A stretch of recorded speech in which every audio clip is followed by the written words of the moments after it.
Kali ini kita akan melihat kepada perbicaraan Islamism dan post-Islamism.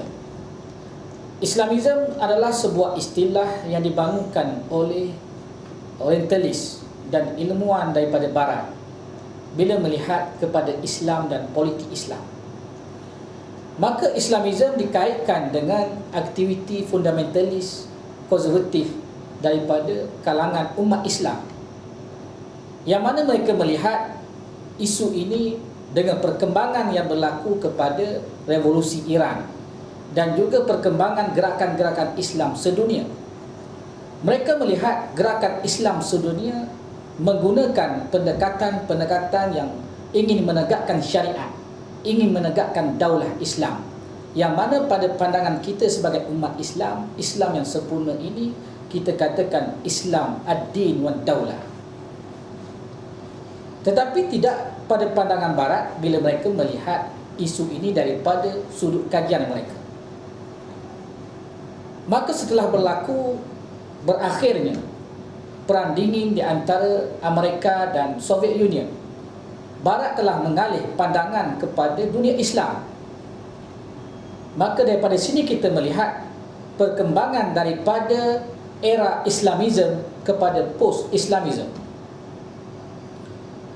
Bermula dengan tulisan yang dibawa oleh Francis Fukuyama pada awal tahun 90-an, abad 90-an, yang dalam bukunya End of History, bila mana mereka menyatakan kejayaan demokrasi liberal, kejayaan idea liberal mengatasi mengatasi ideologi sosialisme dan komunisme dalam sengketa politik.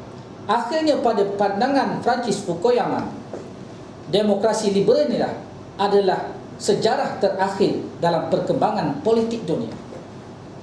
Namun dalam tulisannya mereka menyebut bahawa Islam menjadi masalah apabila berhadapan ataupun mahu diletakkan dalam laskar politik demokrasi liberal. Kemudian berlaku pula tulisan yang ditulis oleh Samuel L. Huntington yang membawa Clash of Civilization, yang menyebut tentang pertentangan Islam dan Barat. Dalam tahun seterusnya, dalam tahun 94 dan 95, Oliver Roy menulis satu buku yang dinamakan sebagai The Failure of Political Islam, yang mana disitulah Islamism dikaitkan dengan kegagalan-kegagalan yang menjadi punca kepada perlunya gerakan Islam ataupun politik Islam bertukar arah ke arah pendekatan baru. Maka di sanalah Oliver Roy mengarahkan umat Islam kepada pendekatan baru. Akhirnya pendekatan inilah yang menatijahkan kepada post-Islamism yang berlaku pada akhir-akhir ini. Juga kita melihat tulisan yang dibawa oleh seorang ilmuwan daripada Iran yang menjadi pensyarah di Universiti Leiden di Belanda, juga menyebut tentang pendekatan baru yang perlu diambil oleh gerakan Islam, yang mana menyarankan bahawa Islamis ataupun golongan-golongan yang memperjuangkan Islam perlu menukar cara kepada cara yang lebih lunak yang dapat diterima oleh barat. Di samping itu kita melihat bahawa dalam satu laporan Rand Corporation yang ditulis oleh Cherry Bernard yang menulis tentang demokratis Islam, mereka telah membahagikan perjuangan-perjuangan ataupun idealis dalam umat Islam ini kepada empat. Satu, fundamentalis, kemudian demokratis, modernis dan sekularis. Yang kesemua ini diletakkan bagaimana ataupun golongan-golongan ini wujud dan bagaimana golongan ini perlu mengambil bahagian dalam pertelikahan ataupun gerakan politik semasa.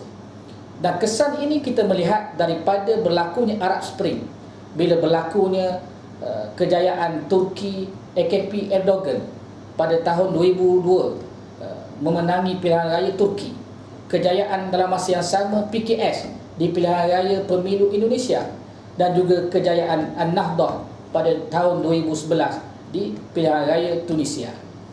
Semua ini melihat bahawa inilah antara cara-cara yang sebaik-baiknya bagi Islamis untuk berhadapan dengan cabaran demokrasi semasa, yang mana demokrasi semasa ini yang dipanggil demokrasi liberal, sesuai untuk diletakkan gerakan umat Islam dalam arus masa.